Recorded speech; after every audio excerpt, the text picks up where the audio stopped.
Obviously, you're of a generation that didn't grow up with this. That's right. Do you get it? Do you understand what the allure is? Not from the inside, because you're right. I didn't grow up with video games, and so I don't know exactly what that thrill is. But I've talked to enough video gamers and studied it enough to know that it can, for some people, just be, engrossing is too weak a word. It's intoxicating. It's mood altering. I mean, people literally talk about getting into the game and hours go by, and they don't realize it. They lose track of time. They get so engrossed in the game that they're screaming at the screen. It's a very, very powerfully interactive, intensive medium, and that's I think part of what makes it different. A lot of other forms of media are not as they don't require me to be literally a participant. When I'm watching a movie, I'm an observer. When I'm watching a television program, I'm an observer. When I'm playing a video game, I'm not an observer. I'm a participant. I'm directing the action. I'm making the choices. I'm experiencing the results of what I do. And so it really becomes, it can really become very, very engaging and mood altering. And there's a dark side, though. Part of what we're learning from the brain research, and we're just starting to do some of the brain research on this, is that a lot of the same brain circuits that get activated in a chemical addiction get activated in a really good video game. Explain that to me, because you don't shy away from using the word addiction. No, and it's interesting because for a long time I did. Because a lot of people think, well, addiction's one of those overused words, so you call something addiction, oh my gosh, it's the addiction du jour. And so for a long time, I really hesitated to use the word addiction. I started to use it as I started to talk to more and more people who had all of the behavioral characteristics of an addiction. Earlier in my career, I spent a fair amount of my professional life dealing with physical addictions. So I worked in and directed treatment programs for young people, chemical dependency and alcoholism treatment programs. And so I'm very familiar with the behavior patterns and the damage that a chemical addiction can cause in people's lives. Mm-hmm. And over the last 6 or 7 years, I have talked to more and more players, and I hear them describe the same behavior patterns. Or I've talked to parents, or I've talked to spouses.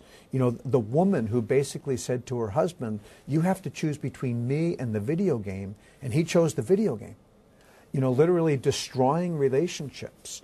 Now, that's not true for all players. It's true for some. Yeah. And for some, it kind of takes over their lives. What is it that people are being addicted to exactly? Well, I think what they're addicted to is the experience. We have, without getting too technical, we have circuits in our brain that are called the reward circuits. And when those circuits get activated, they produce a chemical in the brain called dopamine. Mm-hmm. And it makes us feel really good. Mm-hmm. The more the dopamine is flowing, when the dopamine is flowing, we feel good. When the dopamine is really flowing, we feel really good. Well, all of the chemicals, the drugs, the alcohol, the nicotine, all of the street drugs that people enjoy or get in trouble with, what they all have in common is they all elevate the reward circuits, the dopamine circuits. I've never talked to anyone ever addicted to Pepto-Bismol. Why? Because it doesn't do much for dopamine. Nicotine, alcohol, cocaine, the street drugs, they do. And so that's why people get attracted to them, and for some people, it really becomes an obsession.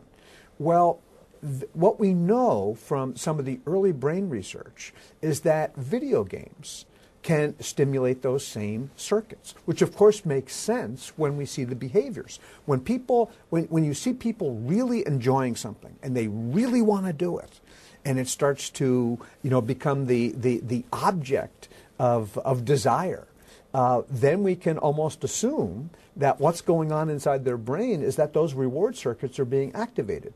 Well, now we've got the brain research to show, well, that's exactly what's happening. Hmm.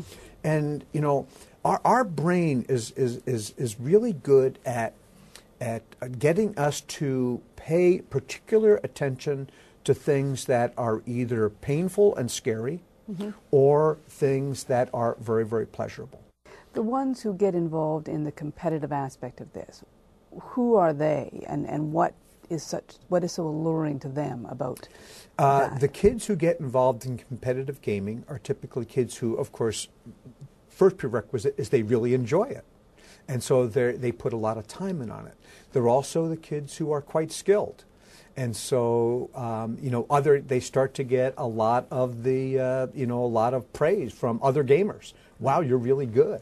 So they start to develop status. They start to develop a reputation.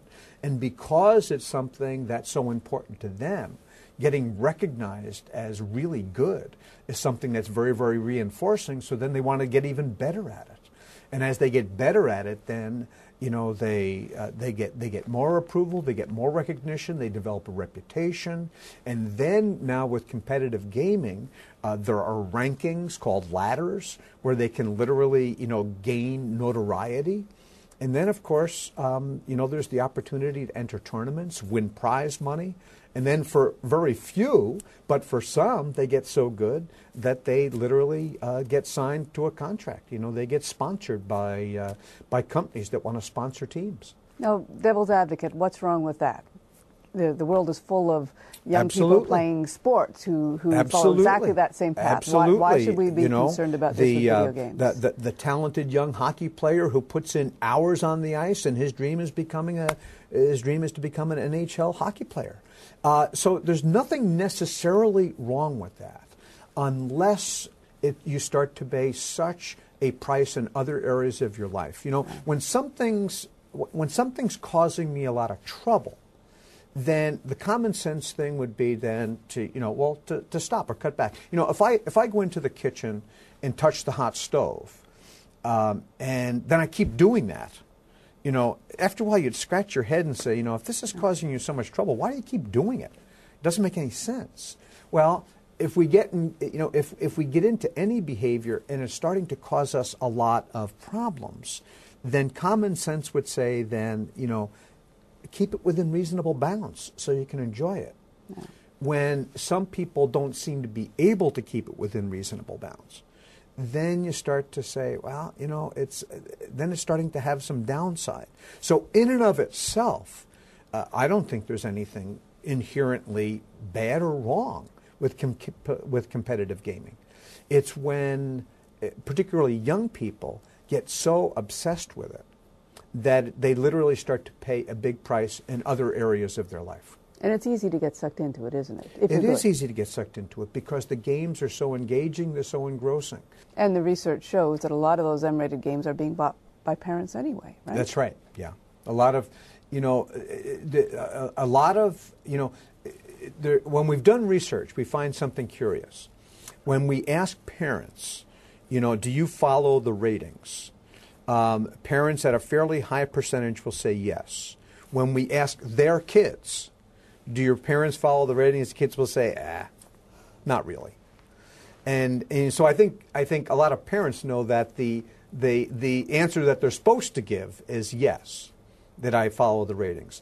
But not all of us are doing it the way we should. Do parents, are they just clueless about this? Is that what this comes down to, that we as parents haven't spent enough time understanding what they're playing? I think there's a couple things. One is that some parents are clueless. We know that from the kids. There are kids who tell us that my parents have no idea what games I play. Right. I think there are some parents who just don't take it seriously.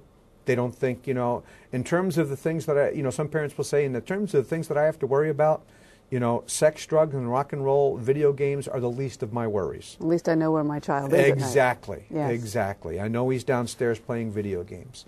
And so, they don't take it. They don't take it. And what do you seriously. say to those parents? Well, I think what I say to those parents is, that we do need to, every generation of parents has to define the word caring to match the world in which we find our kids. Video games have become a big part of kids' world today. And it can be a good part. This is not an anti-video game message. Mm-hmm. Video games aren't bad. They're fun. They're powerful. And there are a lot of great games out there. And with so many good games out there, why do we want our kids to be playing, you know, a game where hour after hour they're shooting, killing people, hiring prostitutes, drug dealing. And these are, you know, I'm describing some of the best-selling, most popular games.